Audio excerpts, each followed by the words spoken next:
Tamil literature is eternal and Tamil culture is global. आज से 3000 वर्ष पूर्व भारत के महान कवि कणियन पुंगुंड्रनार यादम उरे யாவரும் கேடீர். எப்பொழுதும் ஏதாவது ஒரு சப்ஜெக்டை பத்தி ஒரு விஷயத்தை பத்தி பேச ஆரம்பிக்கிறார்கள் என்றால் அதற்கு பின்னால் மிகப்பெரிய குழியை அவர்கள் தோண்டுவதற்கு தயாராக இருக்கிறார்கள் என்பதால் வரலாற்று ரீதியாக நம்ம பார்க்கிறோம். அமைச்சரான தர்மேந்திர பிரதான் அவர் சொன்னாரு, எல்லா மொழிகளுக்கும் சமமான அந்தஸ்து நாங்கள் கொடுத்துக்கிட்டு இருக்கிறோம் அப்படின்னு சொன்னதை ஒரு 2 நாளைக்கு முன்னால சொல்லியிருந்தாரு. அவருடைய முதலமைச்சர் கூட அவர் சொன்னதற்கு அப்படிலாம் ஒண்ணும் இல்லை அப்படின்னு அவர் சொல்றதற்கு அப்படி நீங்க இந்த மாதிரிலாம் பேசாதீங்க, நாங்கள் சமமான இதை கொடுக்கிறோம் அப்படின்னு அழுத்தம் திருத்தமா அவர் சொன்னாரு. தமிழுக்கு உயர்ந்த ஒரு பொசிஷனை கொடுப்பதை தடுக்காதீர்கள்னு முதலமைச்சருக்கு சொன்னாரு. ஒரு நாளைக்குள்ளேயே நம்ம தரவுகளை பார்த்தா தமிழ்நாட்டில் உள்ள கேந்திரியா பள்ளிகள்ல தமிழ் மொழிக்கு ஆசிரியர்கள் ஒருத்தரை கூட நியமிக்கல ஐயா. இந்த சிஸ்டத்துல உள்ள அந்த அதாவது யூனியன் ஆஃப் கவர்மெண்ட்னு சொல்லக்கூடிய இந்த ஸ்டேட்ஸ்ன்னு சொல்லக்கூடிய இந்த விஷயங்கள்ல எல்லாத்தையும் உள்வாங்கி கொண்டு அவ்வளவத்தையும் அழிக்கக்கூடிய ஒரு வேலையை பாஜக செய்து கொண்டிருக்கிறது. வணக்கம். நரேந்திர மோடியின் தமிழ் பாசம் அல்ல தமிழ் பாச நாடகம், இதை பற்றி மிகவும் ஆழமாக நாம் இன்னைக்கு பேச வேண்டிய அவசியம் இருக்கிறது. அடுத்த 15 நாட்களில் தமிழ்நாட்டில் வரக்கூடிய தேர்தல் வருவதற்கு சற்று முன்பு திடீரென்று பாசம் பொங்கி வடிவதை நாம் பார்த்து வருகிறோம். சோசியல் மீடியா வழியாக நரேந்திர மோடியின் தமிழ் பாசத்தை பற்றி ஒட்டுமொத்த பிஜேபி இன்னைக்கு பேச தொடங்கியுள்ளது. தமிழ் கல்வியை பற்றி நரேந்திர மோடி கவலைப்பட்டுக் கொண்டிருக்கிறார். தமிழ்நாட்டில் இருக்கக்கூடிய பள்ளிக்கூடங்களில் தமிழ்தான் கற்றுக் கொடுக்க வேண்டும் என்கிற ஒரு விஷயத்தை அவர் எடுத்து வைப்பதாக கூறியிருக்கிறார்கள். செங்கோல், புதிய பாராளுமன்றத்தில் எந்த செங்கோலை நட்டு வைத்தாரோ அந்த விஷயத்தையும் எமோஷனலாக எடுத்து வைக்க தொடங்கி இருக்கிறார்கள். ஆனால் இந்த அனைத்துமே உண்மையா? நரேந்திர மோடி அவர்களுடைய இந்த தமிழ் பற்று, தமிழ் பாசம் நாடகமா அல்லது பின்னாடி ஒரு சதி இருக்கிறதா? அனைத்துமே இந்த பதிவில் நாம் மிக ஆழமாக பார்க்க வேண்டும். அதற்காக பொலிட்டிக்கல் கமெண்டேட்டர் மற்றும் ஆக்டிவிஸ்டான பாலகிருஷ்ணன் ஐயா இணைந்திருக்கிறார். ஐயா வணக்கம். வணக்கம். 2 நாட்களாக பிஜேபி தமிழ் பற்றை பற்றி, தமிழ் அரசியலை பற்றி, முக்கியமாக தமிழ் கல்வியை பற்றி மிகப்பெரிய அளவில் பேச தொடங்கி இருக்கிறார்கள். இதற்கு பின்னாடி இருக்கக்கூடிய சதி என்ன? இதற்கு பின்னாடி இருக்கக்கூடிய அர்த்தங்கள்? அது அவர்கள் எப்பொழுதும் ஏதாவது ஒரு சப்ஜெக்டை பத்தி ஒரு விஷயத்தை பத்தி பேச ஆரம்பிக்கிறார்கள் என்றால் அதற்கு பின்னால் மிகப்பெரிய குழியை அவர்கள் தோண்டுவதற்கு தயாராக இருக்கிறார்கள் என்பதால் வரலாற்று ரீதியாக நம்ம பார்க்கிறோம்.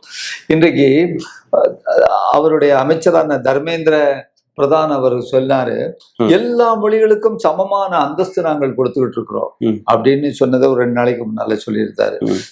நம்மளுடைய முதலமைச்சர் கூட அவர் சொன்னதற்கு அப்படிலாம் ஒண்ணும் இல்லை அப்படின்னு அவர் சொல்றதற்கு அப்படி நீங்க இந்த மாதிரிலாம் பேசாதீங்க, நாங்கள் சமமான இதை கொடுக்கிறோம் அப்படின்னு அழுத்தம் திருத்தமா அவர் சொன்னாரு. அப்ப அதை சொல்லிட்டு நாங்கள் இவ்வாறு தமிழுக்கு ஆதரவாக பேசுவதை, ஆதரவாக செய்வதை, தமிழுக்கு உயர்ந்த ஒரு பொசிஷனை கொடுப்பதை தடுக்காதீர்கள்னு முதலமைச்சருக்கு சொன்னாரு. ஆனா அடுத்த ஒரு நாளைக்குள்ளேயே நம்ம தரவுகளை பார்த்தா தமிழ்நாட்டுல உள்ள கேந்திரியா பள்ளிகள்ல எத்தனை பேர் ஆசிரியர்களை எதற்காக கொடுத்திருக்காங்க, என்னென்ன சப்ஜெக்டுக்கு கொடுத்திருக்காங்கன்னு பார்த்தா இந்தி மொழி பேசுறவங்க கேந்திரிய பள்ளியில 52 பேர் இருக்கிறாங்க நம்ம தமிழ்நாட்டுல. சமஸ்கிருத மொழி பேசுறவங்க 15 பேர் இருக்காங்க. ஆனா பாத்தீங்கன்னா தமிழ் மொழிக்கு ஆசிரியர்கள் ஒருத்தரை கூட நியமிக்கல ஐயா. கேந்திரிய வித்யாலயில இது ஒருத்தர் கூட நியமிக்காம இருந்துட்டு நாங்க தமிழுக்கு ஒரு மிகப்பெரிய அளவிற்கு மரியாதை செய்கிறோம் அப்படின்னு சொல்லக்கூடிய ஒரு செய்தி இருக்கு. ஏதாவது கேப்பையில கேழ்வரகு வடிதுன்னா கேணப்பையதான் நம்புவாங்கன்னு சொல்லுவாங்க. கேணப்பைய கூட நம்பாத ஒரு ஸ்டேட்மெண்ட் இது. ஏன்னா நமக்கு பல்வேறு உதாரணங்கள், பல்வேறு அனுபவங்கள் இருக்கு. என்ன தேர்தலை ஒட்டி ஒரிசால போயிருக்கும் பொழுது நீங்க என்ன சொன்னாங்க, அங்கிருந்து ஒரு தமிழன் அந்த பொக்கிஷ அறைய பூட்டி அந்த சாவியை கொண்டு போயிட்டாருன்னு சொன்னாங்க. சொல்லி அங்க அந்த பிஜு பட்நாயக்குடைய அந்த கட்சியை தோற்கடிச்சு இவர்கள் அங்க வந்திருக்கிறாங்க. அது போல இன்றைக்கு பீகார்ல என்ன சொன்னாங்க, நீங்க உங்களுக்கு நினைவு இருக்கும், நம்ம மக்கள்கிட்ட நினைவுபடுத்த வேண்டியது. ஏன்னா மக்கள் மறக்கக்கூடியவர்கள், நம்ம ஒவ்வொரு செய்தியும் சொல்லணும். அங்க நம்ம இந்த அதாவது மைக்ரன்ஸ் இருக்காங்களே, இந்த மைக்ரன்ஸ் தமிழ்நாட்டுல வடக்க இருந்து வர்றவங்களுக்கு எவ்வளவு மரியாதை கொடுத்துருக்காங்கிறது நமக்கு தெரியும். இங்க கூட ஒரு பெண் பிள்ளை வந்து இன்றைக்கு அவங்களுடைய குழந்தை வந்து அவரோட மிகப்பெரிய அளவிற்கு நல்ல மார்க் வாங்கி அது உயர் படிப்புக்கு போறது வந்து ஒரு பெருமையா பேசக்கூடிய ஒரு செய்தி எல்லாம் வந்து கழிஞ்ச ஆண்டு வந்தது. ஆனா இதே ஒரு விஷயத்துல பீகார்ல இருந்தா நடக்கிறதுக்கு வாய்ப்பே இல்லைன்னு சொல்லக்கூடிய ஒரு நிலையில நாம நார்த் இந்தியால இருந்து வட இந்தியால இருந்து வரக்கூடிய அந்த மைக்ரண்ட் ஒர்க்கர்ஸ் புலம்பெயர் தொழிலாளர்களுக்கு அவ்வளவு மரியாதை நாம செய்து கொண்டிருக்கிறோம். நீங்க அப்படி இருக்கிற நேரத்துல பீகார்ல நடந்த தேர்தலில் என்ன சொன்னாங்க, மீண்டும் நம்ம நினைவுபடுத்தணும். தமிழ்நாட்டில் பீகார்ல உள்ள அந்த மைக்ரண்ட் ஒர்க்கர்ஸை ஓட விரட்டி அடிக்கிறாங்க, அவங்கள மீது வன்முறை தாக்குதல் செய்யறாங்க அப்படின்னு சொல்லிட்டு வந்து ஒரு வடக்க முழுக்க பரப்புனாங்க. உடனடியாக தமிழ்நாடு காவல்துறை இறங்கி அது யாருன்னு சொல்லி அங்க போய் அங்க உள்ள ஆளை பிடிச்சா ஒரு பிஜேபி ஆளு பிடிச்சு வந்து நீங்க வந்து ஜெயில போட்டாங்க. இதெல்லாம் நம்ம மறக்க முடியாது. நாம இப்ப இதை சொல்றதற்கு காரணம், இவர்களுடைய தமிழ் பற்று என்பது போலியானது, இவர்களுடைய தமிழ் பாசம் என்பது போலியானது, இவர்கள் தமிழுக்காக பேசுவது என்பது நீலி கண்ணீர் வடிப்பதாகும். இந்த வீடியோவில் உங்களை இன்னும் ஆழமாக குறிச்சலுக்கு முன்பு ஒரு சிறிய கோரிக்கை. டெமோக்ராட்டிக் தமிழன் என்கிற ஒரு யூடியூப் சேனல் இருக்கிறது, ஐயா நடத்தக்கூடிய சேனல். தனிப்பட்ட முறையில் அவர் அந்த சேனலையும் தன்னுடைய கருத்துக்களை பகிர்ந்து வருகிறார். அதையும் நீங்க எப்படி த ரூஸ்டர் நியூஸிற்கு ஆதரவு கொடுத்தீர்களோ அதற்கும் நீங்க சப்ஸ்கிரைபை செய்தீர்கள்னா அங்கிருந்து வரக்கூடிய செய்திகளும் உங்களிடம் வந்து சேரும். இதை தாண்டி எங்களுடைய சேனலை மிகப்பெரிய அளவில் முடக்கக்கூடிய வேலை பார்த்து வருகிறார்கள். இதிலிருந்து மீட்டெடுப்பதற்காக நீங்க செய்ய வேண்டிய ஒரு சில சாதாரணமான விஷயங்கள், லைக், ஷேர், சப்ஸ்கிரைப் பட்டனை தட்ட மறக்காதீர்கள். உங்களுடைய கேள்விகளை, கருத்துக்களை கீழே கமெண்ட் பாக்ஸ் இல்லதுகள். இதை தாண்டி பொருளாதார ரீதியாக எங்களை சப்போர்ட் செய்ய நினைக்கக்கூடிய நபர்கள் அருகில் இருக்கக்கூடிய QR கோடை பயன்படுத்தி உங்களால் முடிந்த உதவியை தெரிவிக்கலாம். உடல் வலிமையை உறுதி செய்யும் சிலாஜித், கவனத்தை மேம்படுத்தும் அஸ்வகந்தா மற்றும் உயிர் சக்தியை பெருக செய்யும் சஃபேடு முஸ்லி போன்ற இமயமலையின் உணவுப் பொருட்களை கொண்டு வந்து மிஸ்டர் பர்ஃபெக்ட் உருவாக்கப்பட்டுள்ளது. உங்கள் முழு குடும்பத்தின் ஆரோக்கியத்தை மா நேச்சுரல்ஸ் மூலம் உறுதி செய்திருங்கள். 100% இயற்கையான மூலிகை பொருட்கள் மூலம் உருவாக்கப்பட்ட மிஸ்டர் பர்ஃபெக்ட் மற்றும் மிஸ் பர்ஃபெக்ட் தலைமுறையாக குடும்பங்களின் உடல் வலிமை, மன வலிமை மற்றும் மகிழ்ச்சியை பெருக செய்கிறது. உங்கள் மகிழ்ச்சியான பயணத்தை துவங்க www.mannaturals.com என்ற இணையதளத்தை பார்வையிடவும் அல்லது வாட்ஸ்அப் எண்ணிலும் தொடர்பு கொள்ளலாம்.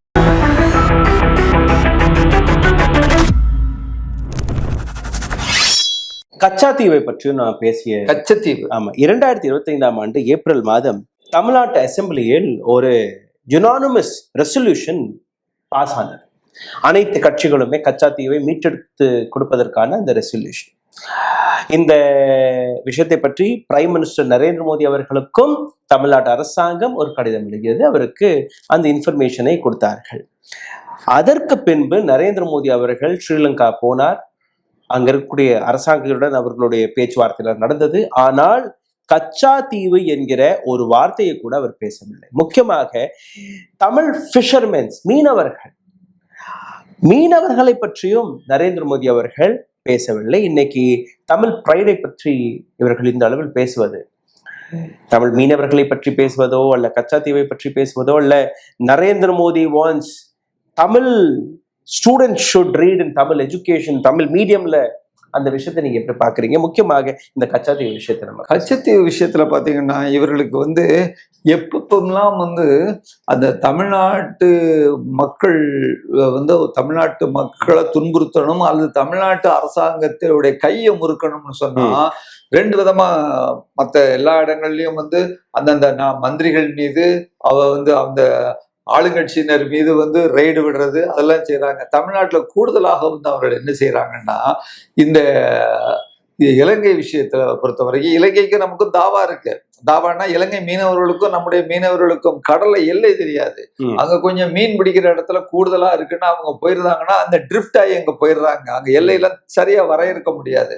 அப்படிங்கிற நேரத்துல அவங்க ஏற்கனவே அந்த இலங்கையில் உள்ள மீனவர்கள் காலங்காலமா அவர்களுக்கும் மீன் இல்லாம அவங்க கஷ்டப்பட்டுட்டு இருக்கிறாங்க. இதுல நம்ம பெரிய அளவுக்கு இல்லை. ஆனா இலங்கையில் உள்ள மீனவர்கள், அந்த அரசாங்கம் இங்கே உள்ள மீனவர்களின் மீது இங்க துப்பாக்கி சூடு நடத்துவது, அவர்களை சிறையில் அடைப்பது, இன்னும் கூடுதலாக சொல்ல போனா 50 லட்சம் ரூபா 1 கோடி ரூபான்னு அவர்களுக்கு அபராதம் போடுவது, இப்படிலாம் செய்து கொண்டிருக்கக்கூடிய ஒரு நேரத்துல அதை பற்றி பேசி இருக்கணுமா வேண்டாமா? ராமநாதபுரத்துல பாம்பன்ல உள்ள அவ்வளவு மீன்பிடி மக்களும் அதைத்தான் சார்ந்து இருக்கிறாங்க. அங்க அவர்கள் போய் கைதானா அதை பற்றி கூட ராஜீய உறவுகள் இலங்கையோடு பேசும் பொழுது, இங்கிருந்து நம்ம கூடிய அம்பானி அதானிக்கான அந்த ப்ராஜெக்ட்ஸ் அங்க போய் எப்படி திறப்பது என்பது பற்றி அவர்கள் பேசுகிறார்களே ஒழிய நம்முடைய மக்களை பற்றி அவர்கள் பேசுவது கிடையாது. பேசுவதற்கு தயாராகவும் இல்லை, பேசுவதற்கான மனோநிலையும் இல்லை. அதுதான் நம்ம பார்க்கிறோம். அதனால அங்கேயும் அவர்கள் பேசுவது சுத்த முழுக்க ஒரு பொய்யாகத்தான், உண்மைக்கு மாறான விஷயம் பேச மறுக்கிறார்கள். Central funds and development promises. Central government union minister Piyush Goyal அவர்கள் ஒரு மிகப்பெரிய அலிகேஷனை தமிழ்நாட்டின் மீது வைத்திருக்கிறார். என்னது? மத்திய அரசாங்கம் யூபிஏ காலகட்டத்தில் தமிழ்நாட்டுக்கு ஒதுக்கக்கூடிய நிதியை விட 4 to 5 மடங்கு அதிகமான நிதியை திரட்டி கொடுத்திருக்கிறார்கள். அந்த பணம் என்ன ஆனது, எங்க போனது என்ற அந்த குற்றச்சாட்டை அவர் எடுத்து வைக்கிறார். கேட்பதற்கு நன்றாக தான் இருக்கிறது. ஆனால் மத்திய அரசாங்கம் சமக்ர சிக்ஷா அபியான் அதற்கு வரக்கூடிய ஃபண்ட்ஸ், இரிகேஷன் ப்ராஜெக்ட்ஸ் அதற்கு வரக்கூடிய ஃபண்ட்ஸ், மெட்ரோ ரயில் இனிஷியேட்டிவ்ஸ் இன் தமிழ்நாடு அதற்கு வரக்கூடிய ஃபண்ட்ஸ், இதை தாண்டி ஜிஎஸ்டி காம்பன்சேஷன் பேமெண்ட்ஸ் எங்க போனது, எப்ப கொடுக்கிறீர்கள், எவ்வளவு கொடுத்தீர்கள், இதை பற்றி எந்த விதமான தகவலும் கொடுக்கவில்லை. ரெண்டாவது, நீங்க பார்த்தீர்கள் பிஜேபி ரூலிங் ஸ்டேட்ஸ்களுக்கு மட்டுமே அனைத்து ப்ராஜெக்ட்கள் அனைத்து ஃபண்ட்ஸ்களையுமே நீங்க ஒதுக்கி கொடுத்து வருகிறீர்கள். தமிழ்நாடு போன்ற மாநிலத்திற்கு எதற்காக நீங்க எந்த ஃபண்ட்ஸுமே சரியான நேரத்தில் ஒதுக்கி கொடுக்கவில்லை? ரெண்டாவது, நீங்க பார்த்தீர்கள்னா முக்கியமாக இந்த சமக்ர சிக்ஷா அபியானை பற்றி நான் மிகவும் ஆழமாக பேச வேண்டிய அவசியம் இருக்கிறது. காரணம், பிளாக்மெயில் நடக்கிறது. எந்த நரேந்திர மோடியுடைய கனவை ஒரு மிகப்பெரிய தமிழ் பிரைடாக எடுத்து வைக்கிறீர்களோ அதே விஷயத்தை நீங்க பாருங்க. சமக்ர சிக்ஷா அபியானுக்கு வரக்கூடிய 2200 கோடி ரூபாய் தமிழ்நாட்டிற்கு கொடுக்கவில்லை. இரண்டாவது பக்கம் ஒரு ஹிந்தி திணிப்பிற்கான ஹிடன் ஏஜெண்டாவை வைத்து தொடர்ந்து மத்தியில் இருக்கக்கூடிய எந்த அரசாங்கமாக இருக்கட்டும், அது காங்கிரஸ் காலகட்டத்தில் அதிலும் இந்த புஷ் வந்தது, பிஜேபி காலகட்டத்திலும் இந்த புஷ் வந்தது. எப்படி மும்மொழி கொள்கையை நீங்க கொண்டு வந்தீர்கள்னா மட்டும்தான் இந்த பணத்தை நாங்கள் கொடுப்போம், இல்லை என்றால் கொடுக்க மாட்டோம். How a central government can decide upon a state that you should do this? அப்போ ஸ்டேட்டுடைய ரைட்ஸ் என்ன, அதிகாரங்கள் என்ன? அப்போ சென்ட்ரல் எந்த விதமான சட்டத்தை கொண்டு வந்தாலும் அந்த சட்டத்தை நீங்க இம்ப்ளிமெண்ட் செய்யவில்லை என்றால் உங்களுக்கு பணம் கிடைக்காது, உங்களுக்கு நிதி கிடைக்காது. அப்போ இந்த ஸ்டேட்ல இருந்து நீங்க பணம் வாங்கக்கூடாது இல்லையா? 1 ரூபாய் கொடுத்தால் திருப்பி கொடுப்பது 29 பைசா, 71 பைசா உங்களுடைய மத்திய அரசாங்கத்தின் கஜானாவில் போகிறது. அப்போ தமிழ்நாட்டில் டெவலப்மெண்ட் நடக்கல, தமிழ்நாடு மத்திய அரசாங்கம் கொண்டு வரக்கூடிய திட்டங்களை இம்ப்ளிமெண்ட் செய்யவில்லை என்றால் எதற்காக நீங்க தமிழ்நாட்டிலிருந்து இந்த பணத்தை வாங்குறீங்க? எதற்காக தமிழ்நாட்டிற்கு நீங்க நிதியை கொடுக்க மறுக்கிறீர்கள்? இந்த கேள்வி வருமா வராதா? ஐயா, என்னுடைய ஒரு கடைசி புள்ளி, ஃபவுண்டேஷன் டே அன்று பிஜேபி 14 கோடி மக்கள் முக்கியமாக தமிழ்நாட்டில் மிகப்பெரிய அளவில் பிஜேபியில் இணைந்ததாக கூறியிருக்கிறார். எல்லாருமே ஆர்கானிக்காக கொண்டு வரப்பட்ட மக்கள் தானாகவே முன் வந்து வரிசையில் நின்று பிஜேபியில நாங்கள் இணைகிறோம் என்று அவர்கள் இணைந்தார்களாம். இதை எப்படி பார்க்கிறீர்கள்? பிகாஸ் எல்லாமே சோசியல் மீடியாவில் வரக்கூடிய செய்திகள், பிஜேபியின் ஒபிஷியல் பக்கத்திலிருந்து வரக்கூடிய செய்திகள். இந்தியா முழுக்க இதுல அதிகமான நபர்கள் தமிழ்நாட்டிலிருந்து வந்து சேர்ந்தார்களாம். அதாவது இவங்க திரும்பவும் என்னன்னு சொன்னா, ஏற்கனவே இப்போ இல்லை, அதற்கு முன்னாலேயே நம்ம தமிழிசை இருக்கும் பொழுது கூட மிகப்பெரிய அளவிற்கு வந்து 1 கோடி பேர்கிட்ட வந்து பாஜகல சேர்ந்ததாக ஒரு கருத்து சொன்னாங்க. ஆனா எப்படின்னு பார்த்தா மிஸ்டு கால் கொடுத்தா அந்த மிஸ்டு கால் உள்ள நம்பர்களை பூரா சேர்த்து இவர்கள் வந்து தங்களுடைய மெம்பர்களாக சேர்த்து கொண்டார்கள்னு சொல்லக்கூடிய ஒரு செய்திகளை பார்த்தோம். இன்னொன்னு அவங்க சொல்றாங்க, உலகத்திலேயே அதிகமாக ஒரு பெரிய கட்சி பாஜக கட்சி அப்படின்னு சொல்லக்கூடிய ஒரு கதையும் அவங்க விட்டுக்கிட்டு இருக்கிறாங்க. அது ஒரு செய்தி. அப்ப இப்படிலாம் இந்த கதைகள் எத்தனை பேர் இருக்காங்கிறத விட அவங்க வந்து முதல்ல அதாவது வளர்ந்திருக்காங்கன்னா தமிழ்நாட்டுல வளர்ந்திருக்காங்க, அதை நம்ம மறுக்க முடியாது. ஆனால் அவர்கள் சொல்ற அளவுக்குலாம் நீங்க இல்லை. எல்லா கட்சிகளுமே வளர்ந்திருக்கிறது. இப்ப பாத்தீங்கன்னு சொன்னா தாவேகா இருக்கு, அவர்கள் வளரலாம்னு சொல்ல முடியும். அவர்கள் வந்த உடனே ஒரு சினிமா நடிகர்ங்கிற அடிப்படையில அவர் எல்லாத்துக்கும் தெரியுங்கிற அடிப்படையில ஒரு வாய்ப்பு எல்லாரும் அந்த கட்சிக்கு பின்னால போறாங்க. அதனால இந்த 14 கோடி மக்கள் அப்படிங்கிறது வந்து யாரும் நம்புற மாதிரி இல்லை. அது நம்ம பேசிக்கிட்டு இருக்கிறத விட வரக்கூடிய தேர்தலில் வந்து நமக்கு தெரிஞ்சிடும். இன்னொரு செய்தி பாருங்க, இன்றைக்கு ஏற்கனவே அதாவது 18% வாக்கு வந்தது அப்படின்னு சொல்லிட்டு இருந்தாங்க இவங்க.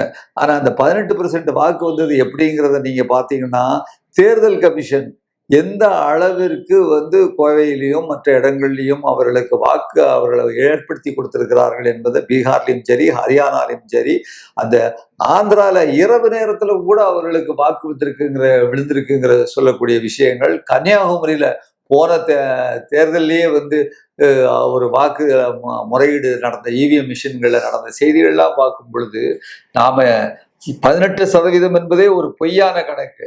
இனிமேல் இந்த தேர்தலில் பார்ப்போம். ஆனா ஒரு விஷயம் பார்த்துடுங்க, அதிமுக கூட அவங்க ஒரு கையை முறுக்கி அவர்களை பணிய வச்சு அவர்களோட இணைஞ்சிருக்காங்களே. இப்ப பாத்தீங்கன்னா அதிமுகவுக்கு உடைய வாக்கை விட நாங்க கூடி இருக்கிறோம் அப்படின்னு சொல்ல போறாங்க. அது மட்டும் இல்ல, அதிமுகவுக்கு விழுந்த வாக்குகளே எங்களாலதான் விழுந்தது அப்படின்னு சொல்லக்கூடிய நிலைமையை நோக்கி அவங்க வந்து போய்கிட்டு இருக்கிறாங்க. அதற்கும் எடப்பாடி சரின்னு சொல்லக்கூடிய தலையாட்டக்கூடிய நிலைமையில தான் இருக்கிறாரு. இன்னொரு விஷயம் சொன்னீங்க, நீங்க யூபிஏ விட வந்து காலகட்டத்தை விட இப்ப அதிகமாக சென்ட்ரல் ஃபண்ட் கொடுத்திருக்கிறதாக சொன்னீங்க. அப்போ இது சாதாரணமா அந்த ரூபா கணக்குல 10 கோடி ரூபான்னா இது 40 கோடி ரூபா அப்படின்னு சொன்னா அதிகமாக தெரியும். ஆனால் அன்றைய நேரத்தில் எவ்வளவு பணம், பட்ஜெட் எவ்வளவு பணம் வந்து வந்தது, இன்றைய நேரத்துல எவ்வளவு வந்திருக்கு, அதுல எத்தனை பெர்சன்டேஜ், இப்ப எத்தனை பெர்சன்டேஜ்னு பார்த்தா இவர்களுடைய வண்டவாளம் தண்டவாளத்துல ஏறிடும். தமிழ்நாட்டுக்கெல்லாம் அப்படிலாம் இவர்கள் கொடுக்கவே இல்லை. ஏங்க சாதாரணமா எல்லாருக்கும் தெரியுங்க, ஒரு புயலுக்கு வந்து 2000 கோடி ரூபா கேட்டாச்சுன்னா எல்லாரும் கேட்டாங்க. வந்து இவங்க வந்து என்ன சொல்றது, இந்த அம்மையார் கூட வந்தாங்க, எல்லாரும் வந்தாங்க. நம்ம ஒரு 200 கோடியோ 100 கோடி தான் கொடுத்த நிலைமை. குஜராத்ல பாத்தீங்கன்னா ஒரு புயல் வந்தது, ஏரோப்ளைன்ல போயிட்டு இருக்கிற இவரு மோடி பார்த்தாரு, ஏரோப்ளைன்ல போயிட்டு இருக்கும் போதே அனௌன்ஸ் பண்றாரு 1000 கோடி 2000 கோடின்னு சொல்லிட்டு வந்து. அது மாதிரி தமிழ்நாட்டுக்கு எத்தனை தடவை வந்தாங்க, எத்தனை ஆட்கள் வந்தாங்க, பேசலையே, கொடுக்கலையே. இந்த விவசாயிகள்லாம் எவ்வளவு, திருநெல்வேலி மாவட்டத்துல அவ்வளவு அழிமானம், தூத்துக்குடி, கன்னியாகுமரி, அது மட்டும் இல்ல பாருங்க, நினைக்க ரொம்ப வருத்தமா இருக்கு. கன்னியாகுமரியில இருந்து ஒரு புயல் வந்தது, அந்த பெயர் கூட எனக்கு மறந்துட்டேன். அது மிகப்பெரிய அளவிற்கு கடலுக்குள்ள அந்த மீனவர்கள் எல்லாம் போயிருக்கும் பொழுது புயல் அங்கிருந்து வருதுன்னு சொன்னா நீங்க நேவியவும் விமானத்தை படையும் அனுப்பணும், நேவியை அனுப்பி கூட்டு வரணும்னு சொன்னா ஒரு கப்பல் கூட இவர்கள் அனுப்ப தயாராக இல்லை. ஆனா நம்முடைய நாட்டு மக்கள் இங்க கன்னியாகுமரியில் உள்ளவங்க அவங்க தோணியை எடுத்துட்டு போய் முடிஞ்ச வரைக்கும் அதுல நிறைய பேர் இறந்தாங்க. இதெல்லாம் வந்து கடந்த கால நினைவுகள். இப்ப தமிழ்நாட்டில் திடீர்னு மோடி அடிக்கடி வருவதும், மோடி வந்து தமிழ்நாட்டு மக்கள் மேல பாசம் இருப்புன்னு சொல்வதும் எல்லாமே நடிப்பு. இவ இங்க மட்டும் இல்லைங்க, ஒவ்வொரு மாநிலத்திலையும் போய் இதை விடுங்க, ஒவ்வொரு மாநிலத்திற்கு போனாலும் அந்த மாநிலத்துல உள்ளதெல்லாம் நாம அங்க பேசுறதை எடுத்து பாத்தீங்கன்னா நேர வந்து எதிராக இருக்கும் அவர் செய்யற விஷயங்கள்லாம். எங்க குஜராத்துக்கு, யூபிக்கு அவர் செய்து கொண்டிருக்கிறார், அதை தவிர வேறு எங்க அவருக்கு அவர் செய்து கொண்டிருக்கிறார். நயினார் நாகேந்திரன், அண்ணாமலை அவர்கள், எல் முருகன் அவர்கள், தமிழிசை சவுந்தரராஜன் அவர்கள், அல்ல பிஜேபியில் இருக்கக்கூடிய ஒவ்வொரு, முக்கியமாக தமிழ்நாட்டு பிஜேபியில் இருக்கக்கூடிய ஒவ்வொரு அரசியல் தலைவருடைய ஸ்டேட்மெண்ட் எடுத்து பாருங்கள். நரேந்திர மோடியின் ஆசீர்வாதத்தால், நரேந்திர மோடியின் ஆசைப்படி, நரேந்திர மோடியின் இன்ஸ்ட்ரக்ஷன் படி, நரேந்திர மோடி அவர்களுடைய கமாண்ட் படி தமிழ்நாட்டில் இது எல்லாம் கொண்டு வரப்போகிறோம்.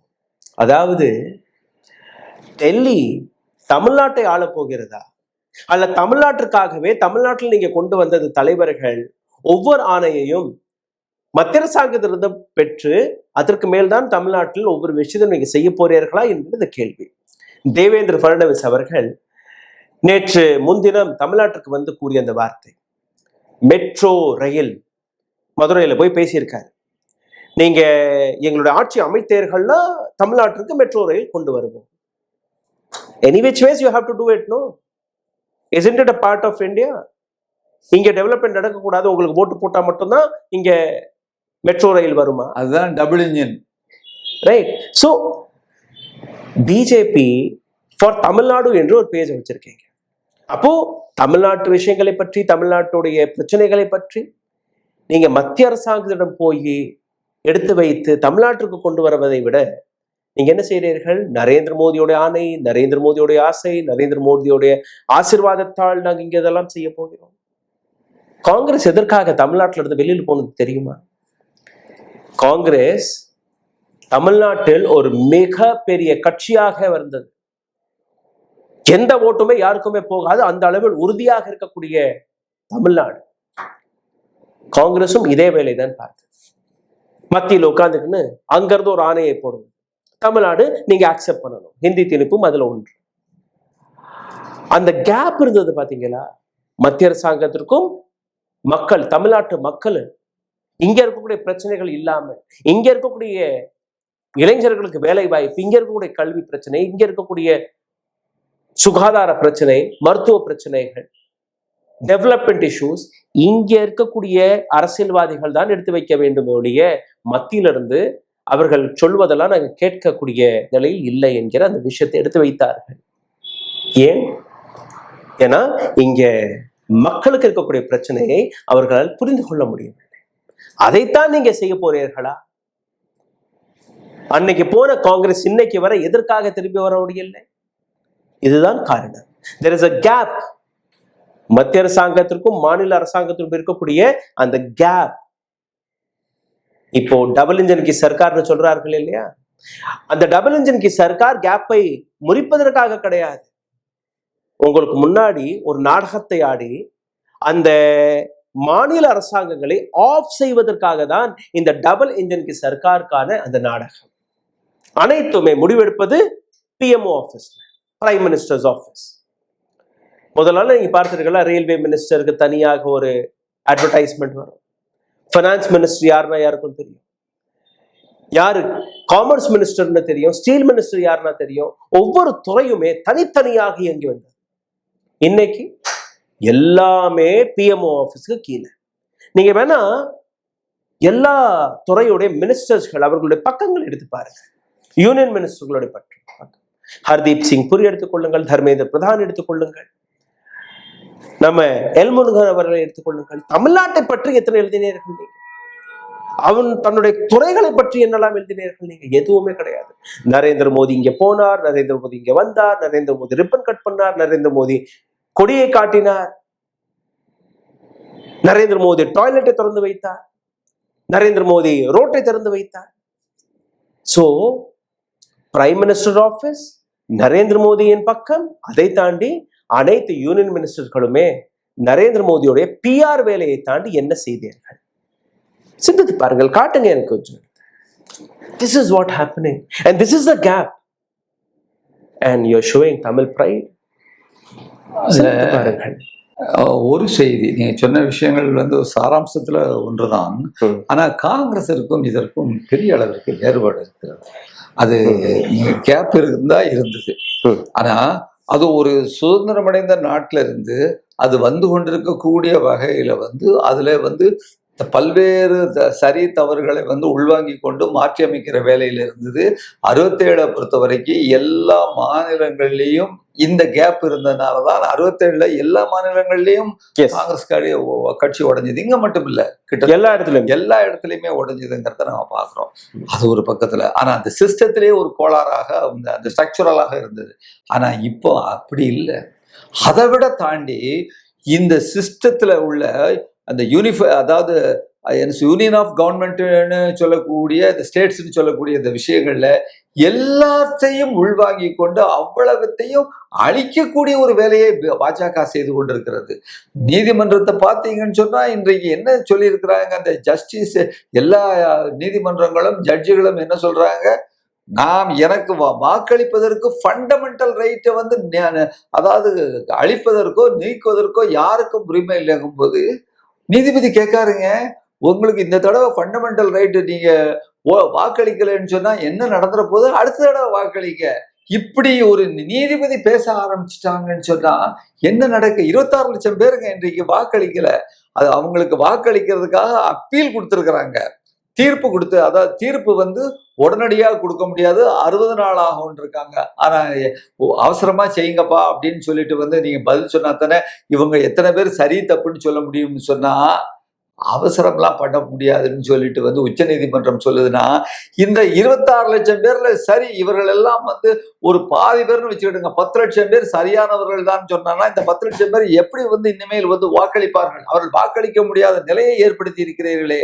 அப்போ இதை போன்று நீதிமன்றம், தேர்தல் ஆணையம், இன்றைக்கு பாராளுமன்றத்தில் உள்ள அந்த பாராளுமன்ற சிஸ்டம் ஒரு ஸ்பீக்கர் கையில எல்லாத்தையும் கொடுக்கிறது, எல்லாத்தையும் வந்து இன்றைக்கு அழித்து விட்டு, அதாவது அனைத்து கட்சிகளையும் அழித்து வந்து பாஜக என்று கொண்டு வந்து நிறுத்தி, பாஜகவிலும் அனைத்து மனிதர்களையும் அதை ஃபோக்கஸ் பண்ணி ஒரு மனிதர்கிட்ட கொண்டு வந்து நிறுத்தக்கூடிய நிலைமை.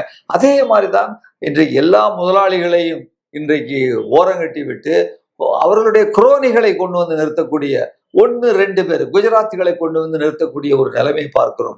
அப்புறம் தவறு நடந்ததுன்னு அதாவது சரி எல்லாம் வந்து வெற்றி வெற்றி வெற்றி மோடி தான் காரணம்னு நீங்க சொன்னீங்களே அப்படின்னு சொன்னா, எங்கேயாவது ஒரு ரயில் விபத்து ஏற்பட்டது, எங்கேயாவது ஒரு மோசமான அன்பார்ச்சுனேட் சிச்சுவேஷன்னா மோடி காரணம்னு சொன்னா, அதுக்கு அவர் என்னங்க செய்வாரு, அதுக்கு என்ன அவர் சின்ன அவரே காரணம். நீ நடக்கக்கூடிய வெற்றிக்கெல்லாம் வந்து புகழுக்கெல்லாம் தலையை நீட்டிக்கொண்டு மாலைகளை வாங்கி கொண்டிருக்கக்கூடிய நீ தவறு நடந்தால் அதற்கும் நீ பொறுப்பேற்க வேண்டும். அரியலூர் அழகேசா நீ ஆண்டது போதா, மக்கள் மாண்டது போதாதான் அன்றைக்கு திராவிட முன்னேற்ற கழகம் காங்கிரஸை எதிர்த்து போராடிச்சு. ஒரு ரயில்வே அரியலூர்ல நடந்த ரயில்வே விபத்து ஒன்று நடந்த உடனே லால் பகதூர் சாஸ்திரி என்று உடனடியாக ராஜினாமா செய்தார். அந்த கட்ஸ், அந்த மொராலிட்டியான இருந்தது இன்றைக்கு எங்க இருக்குது? இவர் எப்ஸ்டீன் ஃபைல்ல இவர் பேர் அடிபடுதுங்க, எப்ஸ்டீன் ஃபைல்ல இவருடைய அமைச்சர் பேர் அடிபடுதுங்க. இன்றைக்கு எப்ஸ்டீன் ஃபைல்ல வந்து இந்தியாவினுடைய மிகப்பெரிய பணக்காரர் பேர் அடிபடுதுங்க. அதை பற்றி பல்வேறு நாடுகளில் உள்ள தலைவர்கள் எல்லாம் கோர்ட்ல போய் ஏறி சாட்சி சொல்றாங்க, எனக்கு அது கொஞ்சம் சம்பந்தம் இல்லை அப்படின்னு சொல்றாங்க. யாரையாவது ஒருத்தரை அந்த ஒரு அமைச்சரை, அந்த அம்பானிய அல்லது இவர் ஏறி சொல்ல முடியுமா? என்று யாராவது கூப்பிட முடியுமா? அப்போ ஜனநாயகத்தை குழி தோண்டி புதைப்பதில் இவர்கள் முன்னணியில் இருக்கிறார்கள். அதனாலதான் நாம இது பேர் வந்து பாசிசம்னு சொல்றோம். வார்த்தை வந்து பாசிசம்னா மக்கள் சாதாரணமா நினைக்க கூடும். அவர்களுக்கு ஒரு எதிரி தேவைப்படுகிறது, ஏதாவது ஒரு எதிரி. அந்த எதிரியை சொல்லி சொல்லி சொல்லி சொல்லி மக்களை எல்லாம் ஒன்று திரட்டுவது. அமெரிக்காவுக்கு ஒரு பாசிசம் அப்படின்னு சொன்னா அவர்களுக்கு ஒரு எதிரி தேவைப்படுகிறது. அது யார் தேவைப்படுது? அங்க உள்ள வந்து ISIயோ அல்லது வந்து பின்லேடனோ, அவர்களுக்கு ஒரு இஸ்லாமியர்கள் எதிரி. இவர்களுக்கு இங்க ஒரு பாகிஸ்தான், ஒரு இஸ்லாமியர்கள் ஒரு எதிரி தேவைப்படுது. இப்ப இதுதான் இன்றைக்கு இவர்களுடைய வழக்கமாக ஆகிவிட்டது. அதுல வரலாற்று ரீதியான காரணங்களினால் நாம் தமிழ்நாடு இன்றைக்கு ஒரு தனியான விஷயத்துல இருக்கிறோம். அதுக்கு வந்து நம்முடைய ஏற்கனவே நமக்கு இருந்த பெரியாரு, அதற்கு முன்னால் இருந்த அயோத்திதாசர், இவர்கள் எல்லாம் இன்றைக்கு இருந்து அந்த கருத்தோட்டம் என்பது இன்றைக்கு பாத்தீங்கன்னா எடுபட மாட்டேங்க. இந்தியாவிலேயேங்க தமிழ்நாட்டுல தாங்க கோயில் வந்து அதிகம். இதுதான் ஆன்மீக பூமி. அவங்க சொல்றாங்க ஆன்மீக பூமின்னு. ஆன்மீக பூமி என்பது வேறு, இங்க உள்ள இந்துத்துவாவே இந்து மத வெறியா இருப்பது வேறு. எங்களுடைய மக்கள் வந்து கோயில்களுக்கு போவார்கள், ஆனால் கோயில்களுக்கு போயிட்டு வந்து பெரியாரை மரியாதை செய்யக்கூடிய ஒரு மக்கள் இவர்கள். அந்த விஷயம்தான் அவர்களுக்கு புரியாத புதிராக இருக்கிறது. எனவே இப்போதைக்கு இன்றைக்கு நீங்க பாத்தீங்கன்னு சொன்னா முக்கியமான விஷயம் இது ஒரு பக்கம் வந்துகிட்டு இருக்கும் பொழுது, இந்தியாவில் ஒரு 2 மாநிலம் 3 மாநிலம், தமிழ்நாடு, கேரளா, பெங்கால், இந்த 3 மாநிலம் தான் எதிர்த்து நின்றுட்டு இருக்கு. பெங்கால்ல ரொம்ப வருத்தமா இருக்கு. அநேகமாக அன்னைக்கு பெங்காலை வந்து இன்றைக்கு கதம் பண்ணிருவாங்கங்கிற நிலைமையில எப்படி பார்த்தீங்கன்னு சொன்னா, அதாவது பிஜேபியை 2021 சட்டமன்ற தேர்தல்ல கிட்டத்தட்ட 60 லட்சம் வாக்குகள் வித்தியாசத்துல டிஎம்சி தோற்கடிச்சது மம்தா பானர்ஜி. அதே மாதிரி 24 லோக்சபா எலெக்ஷன்ல 42 லட்சம் வாக்குகள்ல வந்து வித்தியாசம் வந்தது. ஆனா இன்றைக்கு 90 லட்சம் வாக்குகளை நீக்கியிருக்காங்க, வாக்காளர்களுடைய பெயரை நீக்கியிருக்காங்கன்னு சொன்னா எந்த அளவிற்கு இந்த தேர்தல் கமிஷனை வச்சு அவர்கள் அந்த இடத்தை தயார் பண்ணிட்டாங்க. இந்த இடத்துல இந்த டேட்டாவை நீங்க கவனமாக பாருங்கள். ஒரு டிவி ஸ்கிரீன்ல இந்த டேட்டாவை எழுதி இருக்கிறேன்னு பாருங்க. ஆந்திர பிரதேசத்துல 2024ஆம் ஆண்டு 18.6 லட்சம் வாக்காளர்களை நீக்கியது பிஜேபி வெற்றி. மகாராஷ்டிராவில் 2024ஆம் ஆண்டு 21,50,000 வாக்காளர்களை நீக்கினார்கள், பிஜேபி வெற்றி. ஹரியானாவில் 2024ஆம் ஆண்டு 5.8 லட்சம் வாக்காளர்களை நீக்கினார்கள், பிஜேபிக்கு கிடைத்தது வெற்றி. டெல்லியில் 2025ஆம் ஆண்டு 11,20,000 வாக்காளர்களை நீக்கினார்கள், பிஜேபிக்கு கிடைத்தது வெற்றி. பீகார்ல 2025ஆம் ஆண்டு 46 லட்சம் வாக்காளர்களை நீக்கினார்கள், பிஜேபிக்கு கிடைத்தது வெற்றி. இந்த அனைத்து மாநிலங்களுடைய கேம்பெயின்ஸ்களை போய் பாருங்கள், அங்க மக்களுடைய அந்த கிரவுண்ட் ரிப்போர்ட்ஸ்களை போய் பாருங்கள். எங்கேயுமே பிஜேபி வராது என்றுதான் கணக்குகள் வெளிவந்தது. பீகார்ல, டெல்லியில, அல்ல ஹரியானாவில், ஒடிசாவை எடுத்துக்கொள்ளுங்கள். ஒடிசாவில் 9.4 லட்சம் வாக்காளர்களை நீக்கினார்கள், அகைன் பிஜேபியின் வெற்றி. அப்போ ஒவ்வொரு இடத்துலயுமே எங்கெல்லாம் இந்த வாக்காளர்களை நீக்கினார்களோ அங்கெல்லாம் பிஜேபி எப்படி வெற்றி பெற்றது? அப்போ வெஸ்ட் பெங்கால்ல 23.5 லட்சம் வாக்காளர்கள் நீக்கி இருக்கிறார்கள். அப்போ அங்க யார் ஜெயிக்க போகிறார்? தமிழ்நாட்டில் 74 லட்சம் வாக்காளர்கள். சார், நீங்க யார் ஜெயிக்க போகிறார்? யாருடைய ஆட்சி வரும்? எப்படி வரும்? புரிகிறதா? This is what the BJP is engineering.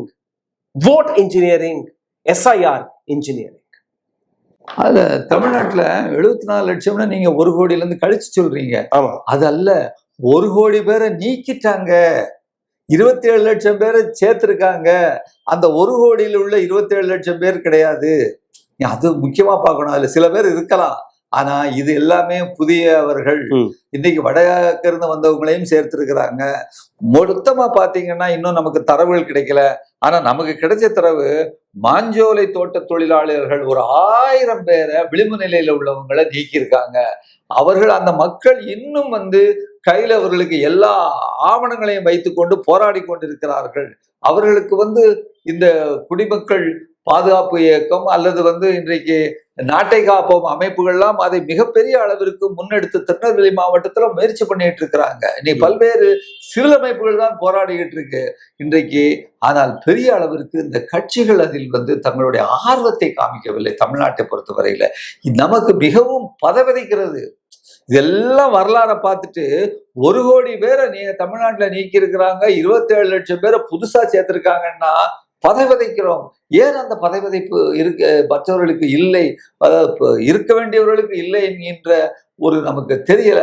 ஆனாலும் கூட, அதாவது வரலாறு சில நேரங்களில் பாடங்களை கஷ்டமாக அனுபவங்கள் மூலமாக தான் கொடுக்கும் என்ற வகையிலே இதோடு இந்த செய்தியை முடித்துக் கொள்ளலாம் என்று எண்ணுகிறேன். Thank you so much sir. நன்றி நன்றி. தேங்க்யூ. ஊடகம் கார்ப்பரேட் அரசியல்வாதிகளின் கைப்பாவையாக அடிமைகளாக இருந்தது போதும். இனி சாட்டை எடுத்து சுழற்றும் நேரம் வந்துவிட்டது. ஊடகம் பொதுமக்களாகிய உங்களுக்காக, உங்களாலேயே இயக்கப்பட வேண்டும். ஊடக சுதந்திரத்திற்காக உங்களின் பங்களிப்பை இன்றே அளித்திடுங்கள்.